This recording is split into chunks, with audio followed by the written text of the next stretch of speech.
Buenos días, hermanos. Buenos días. Van a abrir sus Biblias, por favor, en Jeremías, en el capítulo 7. Jeremías, capítulo 7. Y vamos a ir al versículo número 19. Jeremías, capítulo 7. Comenzamos en la segunda parte del libro de Jeremías, a partir del capítulo 7 hasta el capítulo 10. Hay una segunda parte posterior a los primeros 5 años del ministerio del profeta Jeremías. Ya hemos pasado los primeros 5 años probablemente que él dio su profecía y nos adentramos a una segunda etapa que nos va a tomar 3 capítulos hablando sobre otras implicaciones no menos duras y no menos exigentes de parte de Dios para el pueblo de Israel. Jeremías capítulo 7 versículo 19. ¿Me provocarán ellos a ira? Dice Jehová. ¿No obran más bien ellos mismos su propia confusión? El título de la predicación en esta mañana es ¿me provocarán a ira? Es un título muy sugestivo, muy interesante. Es una pregunta retórica que Dios mismo hace al pueblo. Es una pregunta que Dios mismo le plantea a los oyentes en Judá, en Jerusalén, diciéndoles, ¿me provocarán ellos a ira? Recuerden, queridos hermanos, que muchas veces nosotros nos airamos o nosotros reaccionamos ante circunstancias o ante eventos y decimos es que fulano de tal me provocó, o la circunstancia me provocó, o alguien me provocó. Nosotros muchas veces cuando reaccionamos de manera inadecuada, nosotros nos justificamos diciendo yo fui provocado, ¿cierto? Alguien me provocó, alguien me incitó, alguien me hizo reaccionar de esa manera. Dios va a hacer una pregunta también para nosotros en esta mañana y para su pueblo, y es decir, y la pregunta es, ¿me provocarán ellos a ira? Pudiéramos nosotros decir que el pueblo está permanentemente provocando a Dios, y es lo que vamos a ver durante el estudio, que el pueblo de una y de otra manera provocan a Dios, incitan a Dios, desobedecen a Dios, cuestionan y se rebeldizan contra Dios, haciendo que Dios sea provocado. La respuesta es, si Dios es provocado por nuestras acciones, entonces Dios no es soberano y su carácter no es perfecto. Nosotros no podemos en ningún momento pensar que nosotros provocamos o incitamos la ira de Dios. Porque si nosotros llegamos a esa conclusión, estamos comprendiendo equivocadamente la doctrina. Dios dice, ¿me provocarán ellos a ira? ¿Cuál es la respuesta correcta? No. Dios es un Dios que permanentemente está airado. Y Dios permanentemente ha provisto para satisfacer para su justicia. ¿Podemos nosotros provocar a ira a Dios? Es decir, alterarlo excesivamente o incitarlo excesivamente para que Él reaccione de manera dura o cruel. No. Porque Dios conoce nuestras acciones. ¿Por qué no le podemos provocar? Porque Él es soberano. No le podemos provocar porque Él es inmutable y omnisciente y conoce todas las cosas. Porque antes que nuestras palabras estén en nuestros labios y nuestros pensamientos en nuestra mente, Dios conoce absolutamente todas las cosas. Por eso el versículo 19 dice, ¿no obran más bien ellos mismos su propia confusión? Es decir, ¿quiénes son los que se provocan a sí mismos y acarrean para sí mismos su propia confusión? El pueblo. Pero nosotros bajo ninguna circunstancia podemos provocar a Dios. Sin embargo, el título es ¿me provocarán a ira? Y vamos a ver 3 acciones deliberadas que el pueblo de Israel comete frente a Dios, pensando que le provocan, pero realmente son ellos los que están haciendo mérito para que Dios traiga el juicio y derrame su ira sobre ellos. Queridos hermanos, este capítulo es un capítulo supremamente interesante. Es un capítulo donde Dios llama a Jeremías y le dice a Jeremías que se haga a la puerta del templo y comience a pregonar este discurso. Yo quiero que ustedes se imaginen un poco a Jeremías no entrando al templo, sino a la puerta del templo, justo a la entrada antes de la reunión, dando un discurso a todos los que van llegando a la iglesia. Imagínense que ustedes vienen para el culto y que cuando van entrando en la esquina o acá a las afueras de la iglesia, uno de nosotros o una persona desconocida posiblemente por nosotros está a las afueras dando un discurso, y no es un discurso fácil, No es un discurso sencillo, es un discurso muy profundo, con muchísimo quebrantamiento y con muchísima advertencia para los que vienen entrando para la iglesia. Imaginémonos quiénes eran los que iban entrando al templo en ese momento, a la celebración. Los sacerdotes, ¿quiénes más? Los maestros de la ley, los levitas, los religiosos, las personas más dispuestas a cumplir fielmente todos los ritos, las personas más dispuestas a someterse y a obedecer ritualmente sus compromisos como ciudadanos religiosos del pueblo de Judá. Dios le dice a Jeremías: ve a la puerta, ponte a la puerta de la casa de Jehová y proclama allí esta palabra. Hermanos queridos, imaginémonos también que no es fácil para Jeremías, que ya ha tenido 5 años de dar su discurso itinerante, ahora pararse a la puerta del templo. El templo es uno de los símbolos de seguridad del pueblo judío. El templo judío era uno de los lugares más apreciados por los judíos religiosos. Ellos se preciaban porque recordemos que el templo de Salomón había sido considerado una de las 7 maravillas del mundo antiguo. No solo era el lugar de adoración, sino que además de eso era una maravilla arquitectónica, era una belleza en todo el sentido de la palabra. Era una belleza en su diseño, en su presentación, en todos los materiales, la riqueza, el valor que representaba, pero además de eso significaba también para ellos un centro donde Dios estaba presente y donde Dios se revelaba a su pueblo. Era donde estaba la gente que sabía y que entendía de la presencia y de la voz de Dios. El templo era un lugar supremamente importante para los judíos. En el momento en que Jeremías va a hablar o va a dar este discurso del capítulo número 7, recordemos que había algunos acontecimientos importantes. El templo había estado abandonado, la lectura de la ley había estado abandonada, la Pascua se había abandonado, pero en ese momento había habido un rey. ¿Recuerdan cuál rey? El rey Josías, que cuando estaban haciendo unas reparaciones en el templo, encontraron el libro de la ley o el rollo de la ley. El sacerdote Hilcías, que era el padre de Jeremías, había encontrado ese rollo.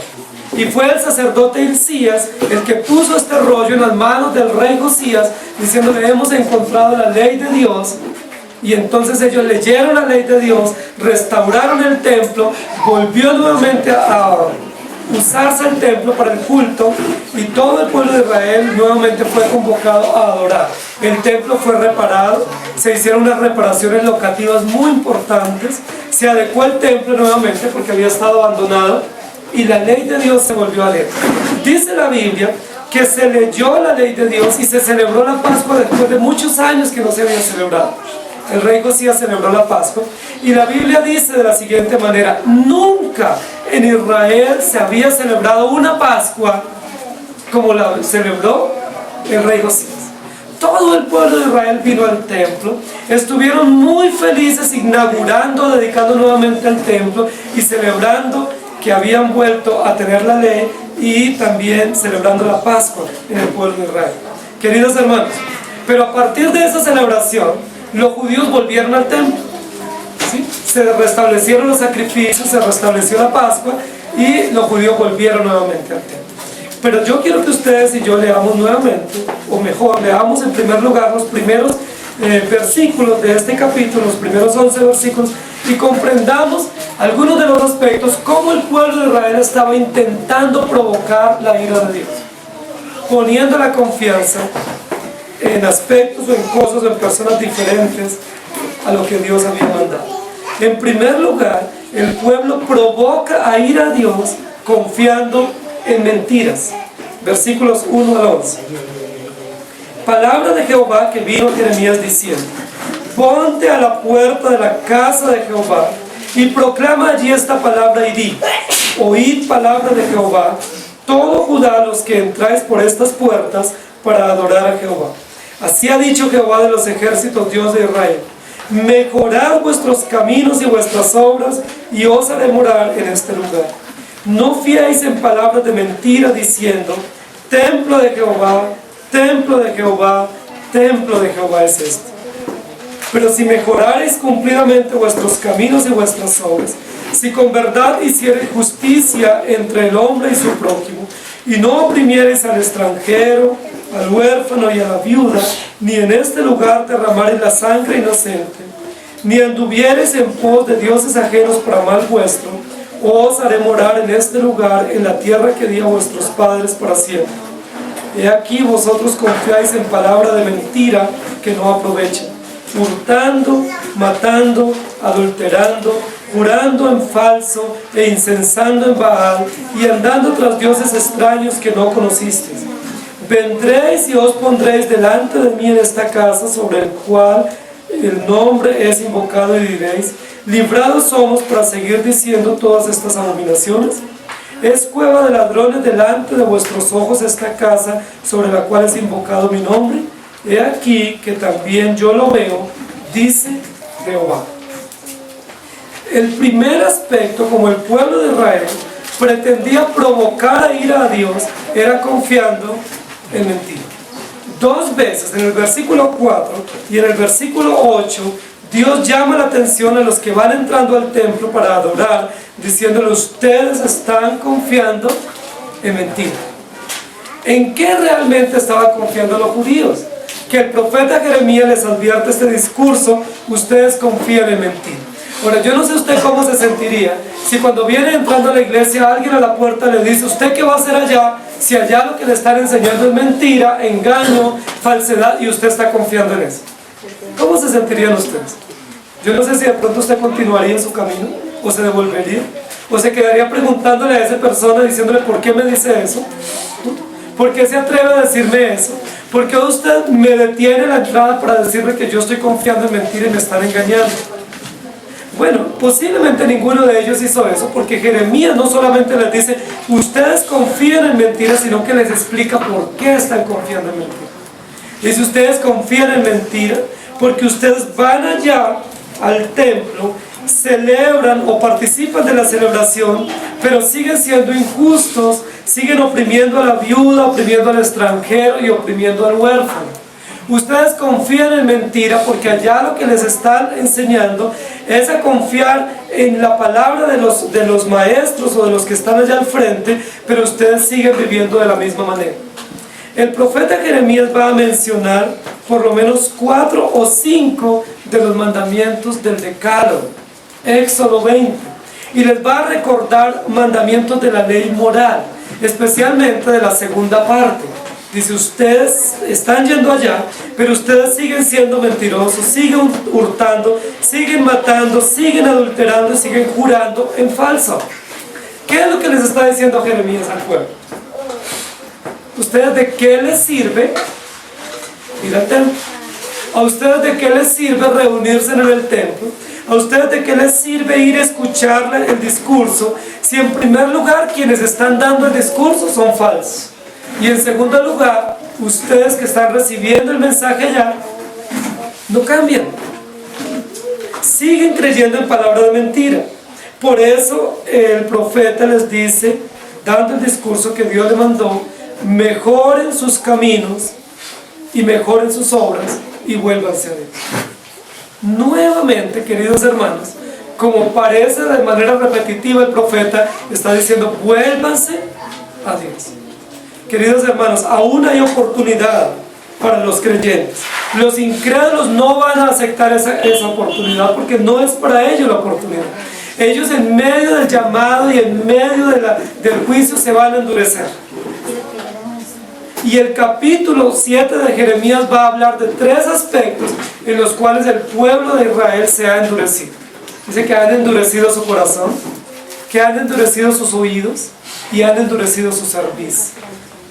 Dios nuevamente reclamando, diciendo: ustedes me provocan a ira, ustedes parece que están empeñados en hacer que yo me enoje con ustedes y que derrame mi juicio sobre ustedes. Dice, pero el profeta dice para los creyentes o para el remanente: si ustedes mejoran sus caminos, yo los guardaré. Y vamos a ver siempre en el libro del profeta Jeremías ese contraste en el mensaje. Que el mensaje tiene 2 finalidades. Una finalidad para los incrédulos, traer juicio y advertirles anticipadamente, pero una finalidad para los creyentes, y es hacerlos caer en cuenta de que esa disciplina o ese trato de Dios es para suavizar su corazón, para doblegar su vida y para hacer que ellos mejoren sus caminos y sus obras y se vuelvan a la verdad de Dios. En dos oportunidades, en el versículo 3 y en el versículo 5, el profeta les dice: mejoren sus caminos y sus obras. Es decir, vuélvanse a mí, o vuelvan sus caminos a Dios, o sus pasos a Dios, vuelvan a la justicia, vuelvan al camino, y yo tendré misericordia de ustedes. Está hablando específicamente para los creyentes. Queridos hermanos, ¿cuál era el objeto de la confianza de los judíos? Las ceremonias que estaban realizando, los profetas que les estaban hablando y los sacerdotes que estaban oficiando, estaban confiando en eso. ¿Y saben cómo Dios ve esa confianza? Como una mentira. Dice: es una mentira, es un engaño, porque si ustedes están creyendo en eso, no están viviendo. Es un engaño porque están lejos de la verdad. En ese mismo capítulo, Dios está diciéndoles en el versículo 11 que el templo en el cual ellos se están congregando, el lugar que han reparado y todas las celebraciones que están haciendo y toda la opulencia del lugar, se ha convertido en una cueva de ladrones. Recuerden que Jesús mencionó eso en el Nuevo Testamento. Jesús mencionó esta misma frase cuando entró en el templo para hacer la purificación del templo. Jesús mencionó la misma frase y dijo: ustedes han convertido mi templo en una cueva de ladrones. Jesús retomó las palabras, como en el capítulo anterior, del profeta Jeremías, validando nuevamente lo que Jeremías dijo, y dijo: ustedes han convertido esto en una cueva de ladrones. ¿Por qué Jesús, o por qué Dios a través de Jeremías dice eso para el pueblo de Judá? ¿Qué era lo que estaba aconteciendo en esa época? ¿Qué era lo que estaba pasando dentro del templo? Que Dios les dice, primero, que están confiando en mentira, y ahora les dice que han convertido la casa en una cueva de ladrones. ¿Saben qué era lo que estaba pasando? No era que estaban vendiendo y haciendo negocio allá como pasó en el Nuevo Testamento. En el Nuevo Testamento, cuando Jesús entró al templo, realmente era un lugar de comercio, ¿sí? Era un lugar de venta y de compra y de intercambio y cambio de monedas, y estaban realmente haciendo muchas transacciones dentro del templo y utilizando el templo y utilizando las reuniones del templo para profanar el templo, haciendo negocios. No estaba aconteciendo así en la época del profeta Jeremías. ¿Por qué el profeta Jeremías les dice: han convertido mi casa en una cueva de ladrones? Porque realmente los que estaban yendo al templo, sus caminos no habían cambiado. Y entonces, ¿qué era lo que hacían entre semana? ¿Qué hacían con las viudas entre semana? ¿Qué hacían con los huérfanos y con los extranjeros? Los explotaban, los robaban, les pagaban mal, hablaban mal de ellos, robaban los impuestos, no ofrendaban adecuadamente, no atendían bien a los que debían atender, oprimían, como dice en el versículo 8, a sus empleados permanentemente. Y luego, ¿qué hacían en el día de reposo? Se iban al templo a adorar a Dios, a levantar sus manos, y decimos: estamos en el templo adorando a Dios. ¿Saben qué dice Dios? Ustedes lo que hacen es refugiarse en el templo, porque son una cantidad de ladrones y se meten en cuevas para refugiarse, y la cueva es el templo. Terrible descripción de Dios para ese templo. ¿Cómo veían los judíos el templo? Como una obra maestra. ¿Y cómo se referían a él? Templo de Jehová, templo de Jehová, templo de Jehová. ¿Y cómo Dios ve ese templo? Y a los que están allí: cueva de ladrones. Para mí no es un lugar agradable y hermoso, porque yo no quiero el lugar, yo quiero su corazón. Y ustedes lo que hacen aquí es refugiarse como si fueran animales que huyen y se esconden en un lugar y se refugian en una guarida, pero su corazón es un corazón pecaminoso. Es una cueva de ladrones. Una iglesia de hombres corruptos, de hombres opresores, de hombres que maltratan a la viuda, al huérfano, al extranjero, que no cumplen la ley moral que profesan y que se refugian en el templo bajo algunos ritos y algunas tradiciones. ¿No es Dios fuerte para describirse al pueblo de Israel? ¿No les parece supremamente fuerte que Jeremías esté a la puerta del templo haciendo esas advertencias? Que ellos venían con toda alegría para su templo y su obra arquitectónica reconocida, y Jeremías les dice: es una cueva de ladrones. Ustedes confían en engaño. Ustedes piensan que porque vienen el domingo a adorar, Dios les va a perdonar toda la maldad de la semana. Ustedes piensan que porque se refugian en algunos sacrificios o en algunos holocaustos, Dios va a pasar por alto toda la maldad de las relaciones diarias y los tratos y los trabajos que ustedes tienen y sus empleados. Jeremías les dice, pues no va a ser así. No va a ser así. Dios no va a pasar por alto. Ustedes no pueden pretender provocar a Dios deliberadamente, viviendo de manera desordenada, viviendo como impíos y como ladrones, y venir al templo a pretender adorar. Y la pregunta es, ¿me provocarán en eso? ¿Será que eso es una causa de provocación para mí, para que ejerza mi ira? Y la respuesta es no. Con esas acciones, lo que ustedes están haciendo es acumulando para su propia confusión.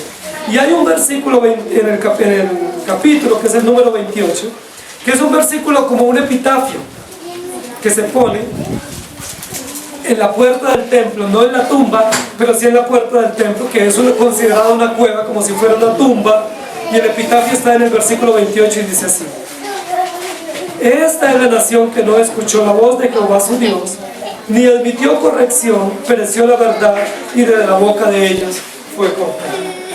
El profeta Jeremías, puesto por Dios a la puerta del templo, no solo les advierte lo que está pasando, no solo les dice que están refugiados como en una cueva, como si se estuvieran sepultando en una cueva, sino que se atreve, por la gracia de Dios, a poner un epitafio a la puerta del templo. Y el epitafio es: aquí yace una nación que no escuchó la voz de Dios, ni admitió corrección, donde pereció la verdad y fue cortada en la boca de ellos. ¿No les parece fuerte ese epitafio? Aquí yace una nación, no es ni siquiera un pueblo, ni siquiera una ciudad, es toda una nación, porque el templo era símbolo no solo para Judá, sino símbolo para todo Israel. Aquí yace una nación que no escuchó la voz de Dios, ni admitió la corrección de Dios. ¿Ustedes qué creen que va a pasar con los que están entrando al templo? ¿Ustedes creen que Jeremías logró, por la gracia de Dios, causar algún impacto favorable en aquellos feligreses que estaban aproximándose al templo con este discurso previo a la entrada? La Biblia dice: no quisieron oír y no quisieron admitir. Posiblemente Jeremías se quedó solo nuevamente, como le ha tocado quedarse solo durante estos 5 años dando su discurso. Posiblemente se quedó hablando solo y el pueblo siguió de largo porque se nos está haciendo tarde. Vamos al culto, vamos a adorar. ¿Me provocarán a ira confiando en mentiras? En segundo lugar, versículos 12 en adelante hasta el versículo 20, Jeremías va a decir que ellos no solo confían en mentiras, sino que también están confiando en cosas. Leamos por favor. Versículo 12. Andad ahora a mi lugar en Silo, donde hice morar mi nombre al principio, y ved lo que hice por la maldad de mi pueblo Israel. Ahora pues, por cuanto vosotros habéis hecho todas estas obras, dice Jehová, y aunque os hablé desde temprano y sin cesar no oísteis, y os llamé y no respondisteis, haré también a esta casa sobre la cual es invocado mi nombre, en la que vosotros confiáis, y a este lugar que di a vosotros y a vuestros padres, como hice a Silo. Os echaré de mi presencia, como eché a todos vuestros hermanos, a toda la generación de Efraín. Tú pues no ores por este pueblo, ni levantes por ellos clamor ni oración, ni me ruegues, porque no te oiré. ¿No ves lo que estos hacen en sus ciudades de Judá y en las calles de Jerusalén? Los hijos recogen la leña, los padres encienden el fuego, y las mujeres amasan la masa para hacer tortas a la reina del cielo y para hacer ofrendas a dioses ajenos para provocarme a ira. ¿Me provocarán ellos a ira?, dice Jehová. ¿No obran más bien ellos mismos su propia confusión? Por tanto, así ha dicho Jehová el Señor: he aquí que mi furor y mi ira se derramarán sobre este lugar, sobre los hombres, sobre los animales, sobre los árboles del campo y sobre los frutos de la tierra, y se encenderán y no se apagarán. En segundo lugar, el pueblo de Israel pretende provocar a ira a Dios confiando en cosas. ¿En dónde ha puesto Israel su confianza? en el templo. Queridos hermanos, Dios nos llama para que nosotros confiemos única y exclusivamente en Él y en su palabra. Se nos es prohibido confiar en personas o en cosas. No podemos bajo ninguna razón confiar en cosas o en personas. El pueblo de Israel no solo confía en personas, sino que además de eso están confiando en el templo. La base de su confianza está en el templo. Por eso van al templo. Y en lugar de alabar al Señor, alaban el templo. Templo de Jehová, templo de Jehová, templo de Jehová es este. ¿A quién le están rindiendo honra y gratitud? ¿A quién están reconociendo y respetando y dando reverencia? Al templo. No están rindiendo culto a Dios.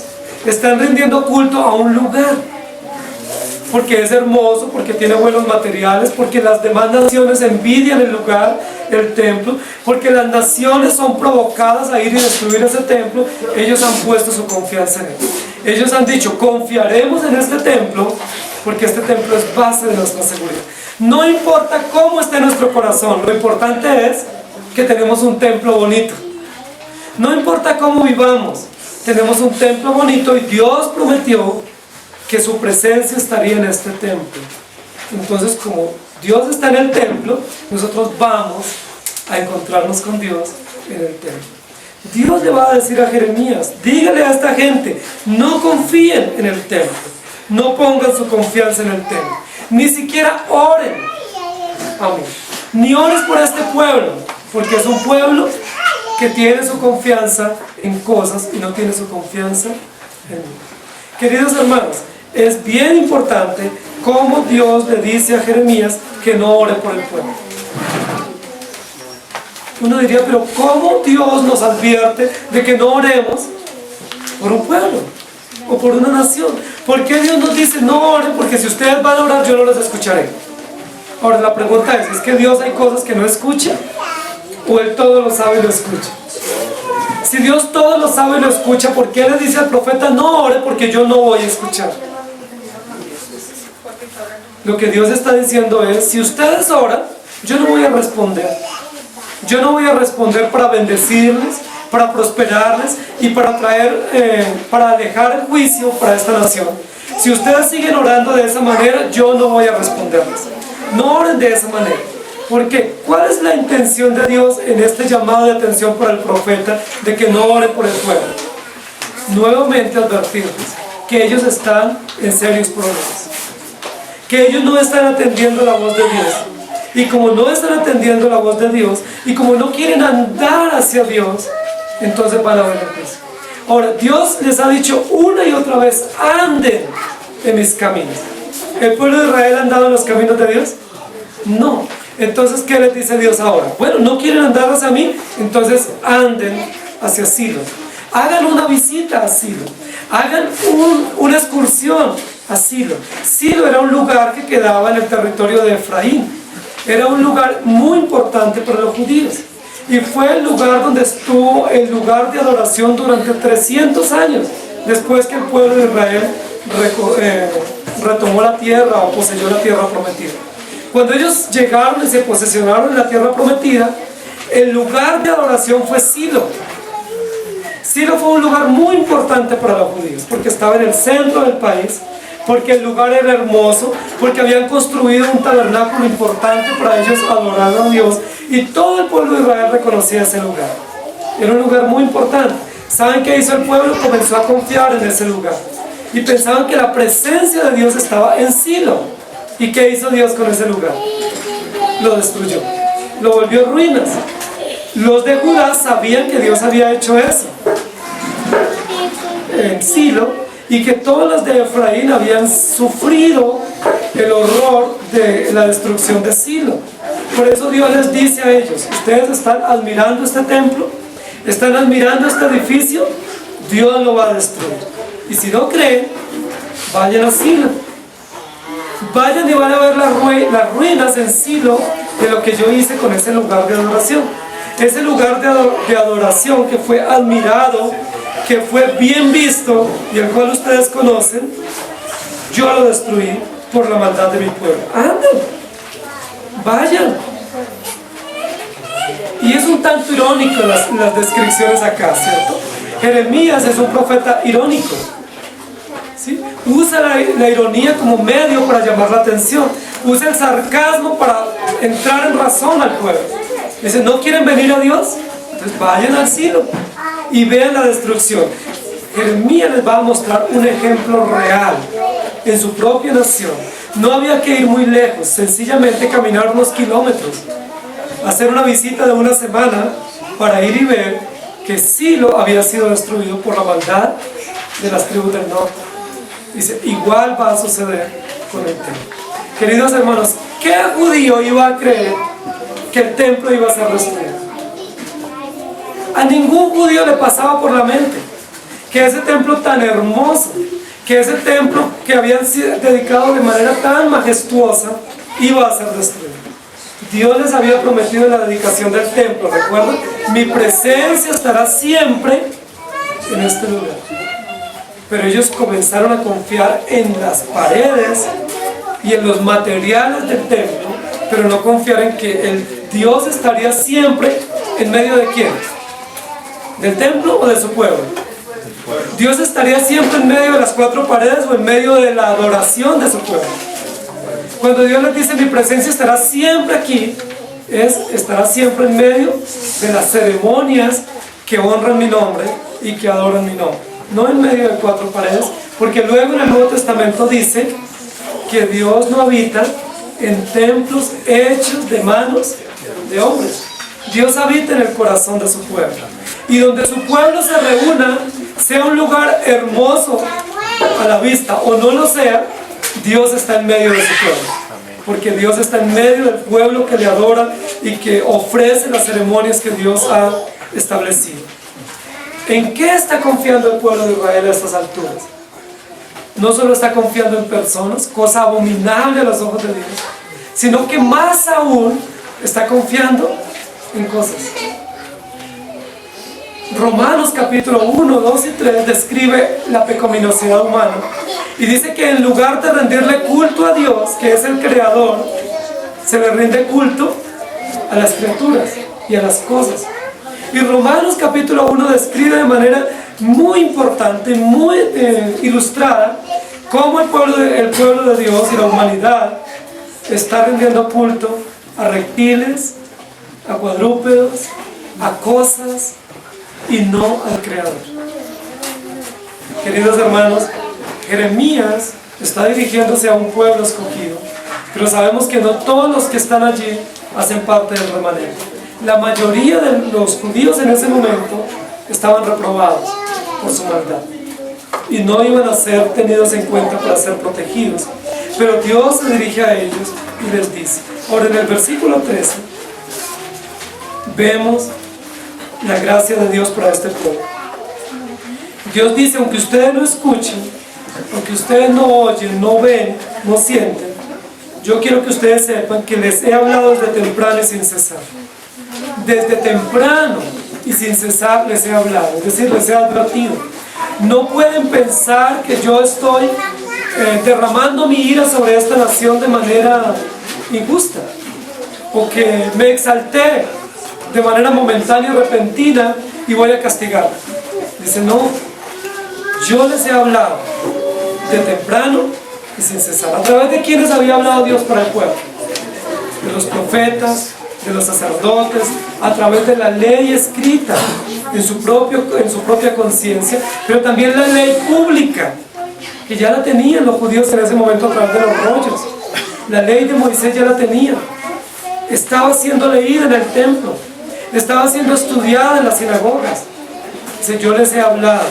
Si ustedes no escuchan, si no obedecen, ya no es problema mío. Dice la Biblia también que Dios los va a sacar de su presencia y les llama la atención en esta porción al tema de la idolatría. Queridos hermanos, el templo lo habían arreglado, es decir, habían reparado las paredes, habían arreglado las pinturas, habían ornamentado el templo muy bonito, pero ¿saben qué lo había sacado el pueblo de Israel del templo? Los ídolos. El templo estaba muy bonito, recién reparado y recién pintado. Qué bueno, qué buena obra hicieron los judíos al reparar el templo. Pero ¿saben qué lo sacaron? Los ídolos. Y los ídolos abominables de los paganos, que aún los propios paganos adoraban. Los tenían dentro del templo. Y el Señor comienza a quejarse nuevamente y comienza a reclamarles. Y les va a decir en el versículo, en los versículos que leímos acá, 18, 17, dice: ¿no ves lo que estos hacen en las ciudades de Judá y en las calles de Jerusalén? ¿No ves? ¿No te has dado cuenta? ¿No has observado? El profeta ha estado llamando la atención al oído. Capítulo anterior y este capítulo hace muchas alusiones a escuchar, a oír. Pero ¿saben? Ahora hace una alusión al ver. ¿No has visto? ¿Qué es lo que el pueblo hace? Ahora, es supremamente paradójico, hermanos, que toda la familia está involucrada en este pecado. ¿Qué hacen los hijos? Recogen la leña. ¿Qué hacen los padres? La queman. Prenden el fuego. ¿Y qué hacen las mujeres? Hacen las tortas y preparan las ofrendas para darle o para celebrar esta adoración a esta diosa femenina que tenía el pueblo de Israel. Miren, queridos hermanos, es abominable la idolatría a los ojos de Dios. ¿Estamos de acuerdo? La Biblia lo dice una y otra vez.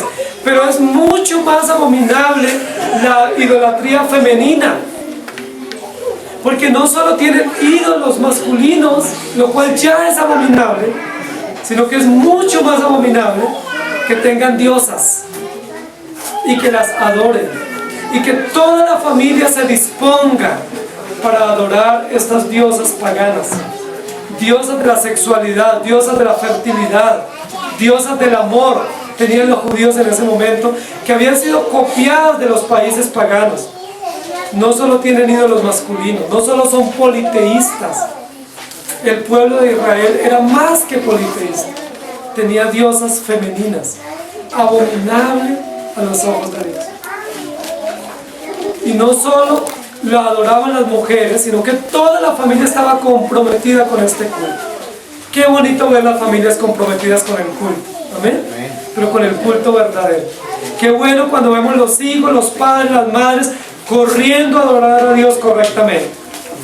Cada uno haciendo una tarea, cumpliendo un deber en la adoración a Dios. Eso es hermoso, es maravilloso. Cuando vemos la familia unida, ese es el diseño de Dios. Dios diseñó que la familia vaya al templo junta. Dios diseñó que la familia, padres e hijos, adoren a Dios en comunidad. Ese es el diseño divino. Pero esto es una desviación del diseño divino. Todos están comprometidos para ofender a Dios. Dice la Biblia: ¿me provocarán a ir? ¿No ves lo que están haciendo? Rindiendo culto a una divinidad pagana, a una diosa femenina. Ahora, si es la diosa del amor, entonces ya no, el amor no viene de Dios. Si esa diosa es la diosa de la fertilidad, entonces la fertilidad no viene de Dios. Si esa es la diosa de la sexualidad, entonces la sexualidad no depende de Dios. ¿No es eso abominable a los ojos de Dios? No solo adoran a una divinidad pagana femenina, sino que están quitando los deberes o los atributos de Dios y atribuyéndoselos a una divinidad falsa. Dice la Biblia: se esfuerzan por hacer tortas, se esfuerzan por hacer ofrendas, se esfuerzan por correr y ofrecer para una divinidad pagana. La pregunta es: ¿qué estaban haciendo para Dios ellos? ¿Se estaban esforzando igual?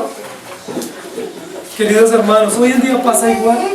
Muchas personas y familias completas se esfuerzan para adorar ídolos, pero no se esfuerzan por vivir para Dios. Se esfuerzan confiando en cosas y confiando en personas, pero no confiando en el Señor. Por eso ese párrafo termina diciendo: he aquí que mi furor y mi ira se derramarán sobre este lugar, sobre los hombres, sobre los animales, sobre los árboles y sobre los frutos de la tierra. Queridos hermanos, ¿qué culpa tienen los árboles y los animales y los frutos del pecado del pueblo? Moralmente no lo tienen, pero sí lo tienen. Porque ¿cuáles eran los árboles que ellos cortaban para ofrecer a esta diosa? Eran los árboles de los bosques de los judíos. ¿De dónde ellos sacaban para hacer tortas para esta diosa? De los frutos de la tierra, de los vegetales y los cultivos y la agricultura judía, que era una agricultura dada para el sustento y para la adoración a Dios. Y sí debían ofrecer de las semillas y de las cosechas en la fiesta de las primicias y la fiesta de las cosechas, pero ellos, en lugar de hacer eso, se lo ofrecían y se lo quemaban a una diosa pagana, y le tenían imágenes y reverenciaban esas imágenes. Por eso Dios dice: derramaré mi ira, y no solo la derramaré sobre ustedes, que son conscientes y que son moralmente responsables, sino que también derramaré mi ira sobre los animales, sobre los árboles, sobre el campo y sobre toda la tierra y sobre todos los frutos, y se encenderá y no se apagará. ¿Qué es lo que Dios está diciendo? ¿Están provocando el pueblo de Israel a ira? No, Dios no puede ser provocado. Son ustedes los que están acumulando para su propia confusión. Eso que va a pasar se ha advertido y llegará, y cada vez están caminando aceleradamente para llegar a ese momento de juicio y de castigo. Y entonces, ¿cuál es el epitafio para esta nación? Aquí yace la nación que no escuchó la voz de Jehová su Dios, ni admitió corrección.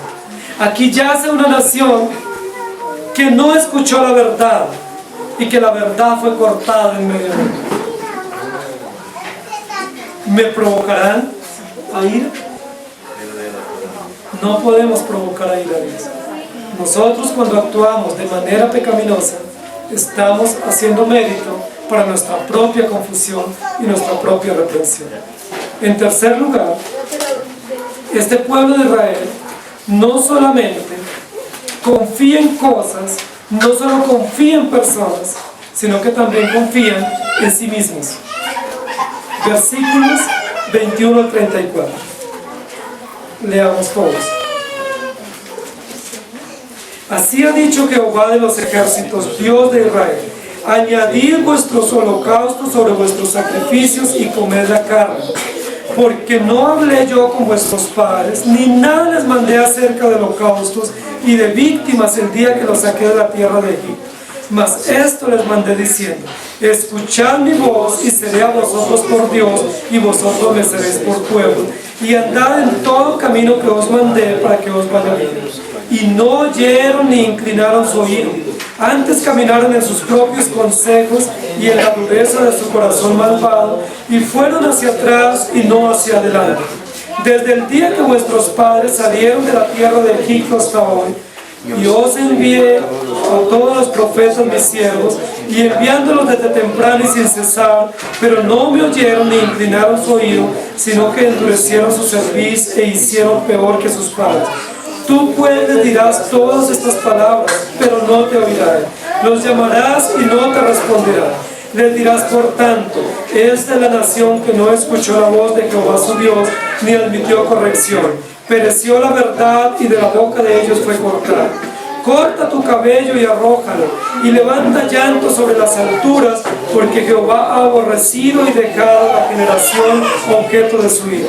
Porque los hijos de Judá han hecho lo malo ante mis ojos, dice Jehová. Pusieron sus abominaciones en la casa sobre la cual fue invocado mi nombre, amancillando, y han edificado los lugares altos de Tofet, que está en el valle del hijo de León, para quemar el fuego a sus hijos y a sus hijas, cosa que yo no les mandé, ni subió en mi corazón.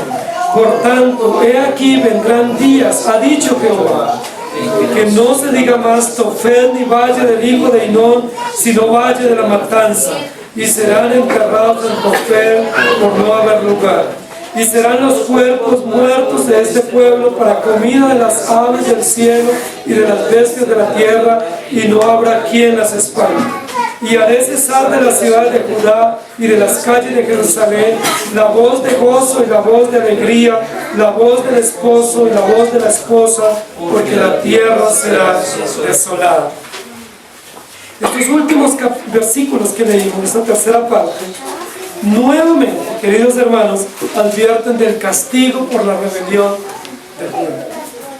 Y describe con muchos ejemplos Y describe gráficamente Jeremías en su propio cuerpo el dolor y el oprobio y la vergüenza que van a sufrir el pueblo por la invasión de los babilonios. ¿Qué está haciendo el pueblo para provocar a ira a Dios? Confiando en sí mismos. El versículo 24 dice, el 23, yo les mandé, les advertí, les puse heraldos, pregoneros, desde la mañana, desde temprano y sin cesar. Pero ¿qué dijo el pueblo? No oiremos, no atenderemos, no admitiremos. Y por lo tanto caminaron y confiaron en sus propios consejos y en la dureza de su corazón. Estamos, queridos hermanos, frente a un pueblo supremamente duro, rebelde. Estamos frente a una nación endurecida. Dice, caminaron hacia atrás y no hacia adelante. Dios les había dicho, caminen por mis caminos, avancen. El pueblo de Dios siempre es llamado a avanzar. Siempre somos llamados a ir adelante. Pero ¿cómo Dios describe a este pueblo? Un pueblo que no avanza, sino retrocede. Yo les mando una cosa y hacen lo contrario. Y casi que la queja en esta porción es, ¿quién les mandó a hacer eso? ¿Por qué hacen lo que no se les manda? Dice, hay cosas que ustedes hacen y yo ni les mandé, ni estaba en mi corazón. Hacen todo lo contrario. Queridos hermanos, estamos aquí frente nuevamente a una radiografía de un pueblo rebelde, de una nación que no escucha a Dios. No está hablando solo de los creyentes, está hablando de todo el pueblo de Israel. Los creyentes estarán escuchando la voz de Dios, pero los incrédulos endureciendo su corazón, endureciendo su voz para no oír. Dios le dice a Jeremías, en carne propia, testifica a esta nación lo que les va a venir. ¿Y saben qué le pide Dios a Jeremías? Dios le pide a Jeremías que haga algo que era muy humillante para los judíos. Era tan humillante y tan vergonzoso que Dios le dice, haz esto y preséntate hacia el pueblo. Cortarse el cabello, raparse el cabello, cortárselo y salir y mostrar lo que había pasado. Dice, corta tu cabello y arrójalo y levanta llanto sobre las alturas, porque Jehová ha aborrecido y dejado la generación objeto de su ira. Para los judíos, de las cosas más humillantes, para los hombres, para las mujeres también, era que les cortaran el cabello. Era una situación muy humillante, era una forma como los enemigos, cuando los asediaban o los oprimían, los humillaban. En varias oportunidades la Biblia dice que cuando los enemigos venían y los invadían, les cortaban el cabello, porque para ellos era muy honroso, era una señal de muchísima dignidad, de muchísimo valor, de muchísimo respeto. Y cortarle el cabello a alguien, pues era lo más humillante que podía suceder para ellos. ¿Recuerdan que a Sansón le cortaron el cabello? ¿Recuerdan que a otros mensajeros de David le cortaron el cabello? La Biblia dice que cuando los asirios llevaron a las 10 tribus del norte exiliadas, ¿qué les hicieron para humillarlos y avergonzarlos? Les cortaron el cabello y les destaparon los vestidos hasta las nalgas. Les cortaron sus vestidos para humillarlos. Era una forma muy humillante. Dios, ¿qué le dice a Jeremías? Como este pueblo no escucha, no oye, por lo menos que vean entonces. ¿Y qué tiene que hacer Jeremías? Jeremías tiene que encarnar en su propio cuerpo la indignidad y la vergüenza y la humillación de un pueblo rebelde. Jeremías no es rebelde. Jeremías es un hombre dócil. Jeremías es un hombre dispuesto a hacer la voluntad de Dios. Pero Dios le dice, sé testigo vivo de lo que le va a pasar al pueblo de Israel. ¿Qué le iba a pasar a todo Israel? Iban a ser humillados y avergonzados y desolados. Dios le dice, ponte tú como testigo. Ponte tú como testimonio al frente de ellos para que ellos vean. Y ahora, más duro, Jeremías ni siquiera le cortaron el cabello. Él mismo tuvo que cortarse. ¿Cómo le queda a uno si uno mismo se corta el cabello? Jeremías mismo tuvo que cortarse el cabello y enfrente de ellos botar su cabello y decir, así seremos humillados y avergonzados, porque los babilonios nos van a asediar y nos van a causar gran humillación y gran vergüenza.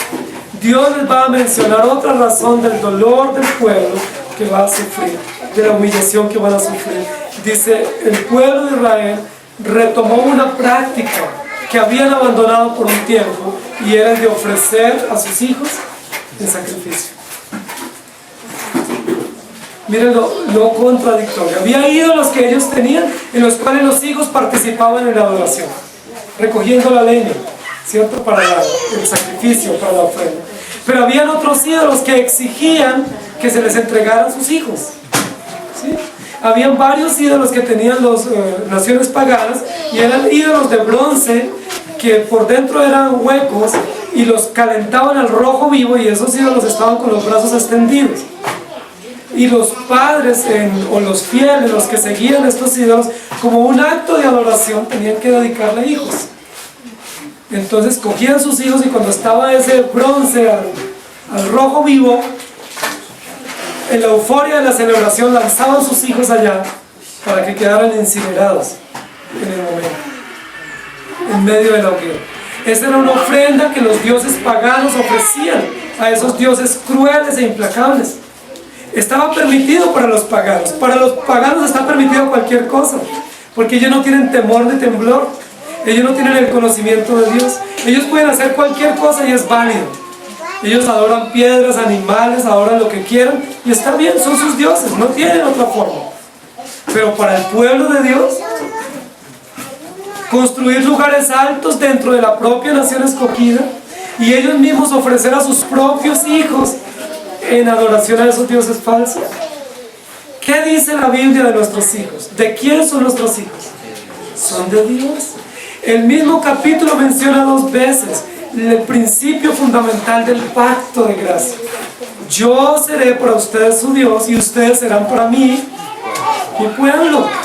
Esa es la base fundamental del pacto de gracia. Israel está dentro del pacto.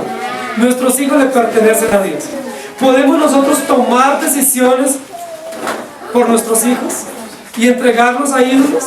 ¿Podemos nosotros entregarlos a la idolatría o a la prostitución o a los malos vicios o a los malos negocios sencillamente porque nos beneficiamos?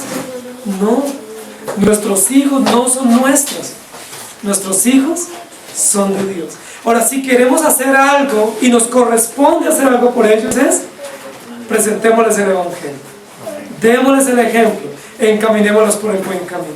Dios dice, ustedes en lugar de ir adelante van para atrás. Ustedes hacen lo del cangrejo, en lugar de avanzar retroceden. Terrible descripción. Dice, y ustedes en lugar de dedicar sus hijos a mí, ustedes los dedican a dioses paganos. Ese lugar donde dedicaban los hijos a esos ídolos, lo llamaban el Valle de Hinón. Era un valle hermoso, era un valle muy bonito donde la gente se congregaba y donde podían tener una panorámica muy hermosa del lugar. ¿No saben para qué se reunían los judíos? Para presenciar el sacrificio de sus hijos. Dios nunca ordenó sacrificios humanos. Dios ordenó sacrificios de animales dirigidos por los sacerdotes como adoración a Dios. Por eso Dios dice, yo no les mandé. Cuando sus padres salieron de Egipto, yo no les mandé a hacer eso. Dice, es más, ni siquiera cuando salieron de Egipto les mandé a hacer sacrificios. Esa fue una ordenanza posterior, pública en la ley, pero posterior. Dice, yo no les mandé eso. ¿Qué les mandé cuando salieron de Egipto? ¿Qué les di para que obedecieran? El decálogo. La ley moral fue dada cuando salieron de Egipto. No matarás, no hurtarás, no adulterarás, no codiciarás. Esa ley sí se las di, pero yo no les mandé a hacer sacrificios. Y mucho menos a sacrificar niños. ¿No es eso cruel, hermanos? Nos sentimos escalofrío nomás de pensar que alguien tenga el valor de coger un bebé y entregarlo o quemarlo a un ídolo, y menos una nación con conocimiento. ¿Saben qué dice Dios? Ese lugar ya no se llamará el Valle Hermoso de Hinón, Ya no se llamará el valle hermoso y atractivo de la llanura codiciable judía de Hinón, o el valle de Tofet. Se llamará el valle de la matanza, porque allí se matarán a los judíos cuando vengan los soldados babilónicos, y allí será un campo de batalla. Así como ustedes maten a sus hijos de manera inocente, yo permitiré que ustedes sean muertos, y que sea realmente una carnicería allí, y que no habrá lugar para sepultarlos. No habrá lugar para ni tiempo ni quien se interese en llevarlos a la sepultura, sino que serán muertos allí, consumidos por las aves de rapiña, y ni siquiera habrá alguien que espante a los cuervos que vienen a comer toda la gente que está muerta allí. ¿No es esa una descripción muy gráfica? Para los judíos era supremamente humillante y deshonroso que alguien familiar muriera y no lo pudieran sepultar. Igual como nuestra cultura. Nosotros, cuando un familiar muere, nosotros queremos y debemos también preocuparnos para que se sepulte dignamente. Nosotros no se muere alguien y decimos, lo lanzamos a la laguna. No podemos hacer eso. Para los judíos era muy valioso que a alguien que moría le diera una sepultura digna y un luto normal. Pero dice la Biblia, no va a suceder así con esta generación cuando vengan los soldados babilónicos. No va a haber para ellos dignidad, ni en la vida ni en la muerte. No va a haber para ellos dignidad en la sepultura, sino que las aves de rapiña se los comerán y disfrutarán, porque será todo un valle de la matanza. Dice, el pueblo de Israel será desolado. No habrá voz de hijo, voz de mujer, voz de esposo, no habrá voz de alegría, solo habrá voz de lamento y voz de llanto. Y Jeremías ya lo está ejemplificando con su propia vida. ¿Por qué? Porque el pueblo confió en sí mismo. Dios les dice, esta es mi palabra, y dice, no atenderemos, confiamos en lo que nosotros creemos. La pregunta es, ¿me provocarán ellos a ira? ¿El pueblo de Israel está logrando provocar a ira a Dios? No. El pueblo de Israel no provocará ira a Dios, porque la ira de Dios es eterna y es justa y es perfecta. Dice la Biblia que Dios está permanentemente airado contra el impío y contra el pecado. Ellos piensan que lo provocan, ellos piensan que incitan a Dios, pero realmente lo que están haciendo es acumulando para su propia confusión, confiando en personas, confiando en cosas y confiando en sí mismos. Queridos hermanos, nosotros no podemos provocar a Dios, porque Dios es perfecto. Nosotros no podemos reemplazar nuestra adoración por cosas o personas diferentes a Dios. Nosotros no podemos confiar en nada ni en nadie diferente a Dios, porque vamos a sufrir las consecuencias. Nosotros no podemos poner nuestra confianza en las personas, en las cosas o en nosotros mismos. Dios nos ordena y nos va a llevar de la mano por su infinita gracia a confiar única y exclusivamente en el Señor. El capítulo 7, aunque tiene muchas advertencias de juicio y describe el llanto y la amargura que va a sufrir el pueblo y la maldad, también describe gracia. ¿Cuál es la gracia para el remanente o para los creyentes en el capítulo 7? Que Dios les tiene mensajeros. Jeremías es uno de ellos. Que Dios desde temprano y sin cesar tiene advertencias, o heraldos, o centinelas que están pregonando el mensaje, y solo escucharán los creyentes. Los impíos no escuchan la voz de Dios, ellos se tapan los oídos. Dice la Biblia que tienen los oídos incircuncisos y tienen también los oídos endurecidos. ¿Quiénes escucharán la voz de Dios?